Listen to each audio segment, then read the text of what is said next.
সমাজে যেখানে এখনো কন্যা সন্তানের জন্মকে অনেক সময় অবহেলার চোখে দেখা হয়, সেখানে এক ব্যতিক্রমী দৃষ্টান্ত স্থাপন করলেন খণ্ডঘোষ থানার নৌহাট গ্রামের শেখ পরিবার। বর্ধমান শহরের নবাবহাট এলাকার একটি নার্সিংহোমে কন্যা সন্তান জন্মের পর এক অভিনব উপায়ে নবজাতককে বাড়ি নিয়ে গেলেন তারা। পরিবারের কর্তা শেখ শাহজাহান জানিয়েছেন, আগেকার দিনে পুত্র সন্তান হলে সোনার আংটির তুলনা দেওয়া হতো, তবে আজকের দিনে কন্যা সন্তানই হীরের আংটি। এতদিন তাদের পরিবারে কন্যা সন্তান ছিল না, তাই ছেলে শেখ শামীম ও পুত্রবধূ রিফা সুলতানার কন্যা সন্তান হওয়াতে আনন্দে ভাসছে গোটা পরিবার। ফুল ও বেলুনে সাজানো গাড়ি নিয়ে নবজাতককে বাড়ি নিয়ে যেতে উপস্থিত হন পরিবারের সদস্যরা। এদিন নার্সিংহোমের চিকিৎসক কর্মী থেকে শুরু করে রোগীর আত্মীয়দের জন্য মিষ্টিমুখ করান নবজাতক শিশু কন্যার দাদু শেখ শাহজাহান।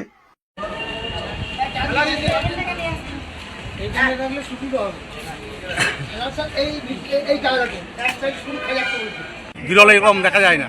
এটা খুব খুশি, হ্যাঁ, মানে আনন্দের বিষয় এটা। এখন অনেকে দেখুন ছেলে যাইছে, কিন্তু এনারা মেয়ে পেয়ে খুশি। হ্যাঁ, এরা খুব কম দেখা যায়। গাড়ি সাজিয়ে নিয়ে এসছে, গাড়ি সাজিয়ে নিয়ে এসছে এবং নার্সিংহোমের সমস্ত স্টাফকে ওনারা মিষ্টিমুখ করেছেন। বড় ছেলের মেয়ে ছেলে হয়েছে, ওই সেই আনন্দ। বাড়ি কোথায় আপনার? বাড়ি নহাট। নলহাটি নহাট থানা কি হচ্ছে? খণ্ডঘোষ থানা।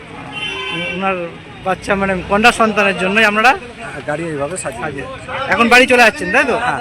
তো একটা তো মানে কোথায় ছিল, মানে কন্যা সন্তান হলে অনেক পরিবার দুঃখী হয়ে যায়, সেক্ষেত্রে আপনারা কি বলবেন তাদের উদ্দেশ্যে? তাদের উদ্দেশ্যে এটাই বলবো, আগেকার যুগে যেটা বলতো যে সোনার আংটি বেঁকা হলো বেটা ছেলে, আর কি, সেটা ভাবতো। এখন ভাববো যে মানে হীরের আংটি বেঁকা হলো মেয়ে ছেলে সব থেকে ভালো। সব মিষ্টি মুখ করালেন দেখলাম। অবশ্যই নার্সের মুখে খুশি করে আমি নিয়ে যাচ্ছি। মানে এই প্রথম মেয়ে? এই মামার হাত ধরে এসেছি। আপনার নামটা? আপনি কি হন? আপনার নামটা? আমি হচ্ছি মানে দাদু। দাদু দাদু হচ্ছে। নামটা কি? শেখ শাহজাহান। খোলো, দরজাটা খোলো, একটু ঢুকছি জাস্ট।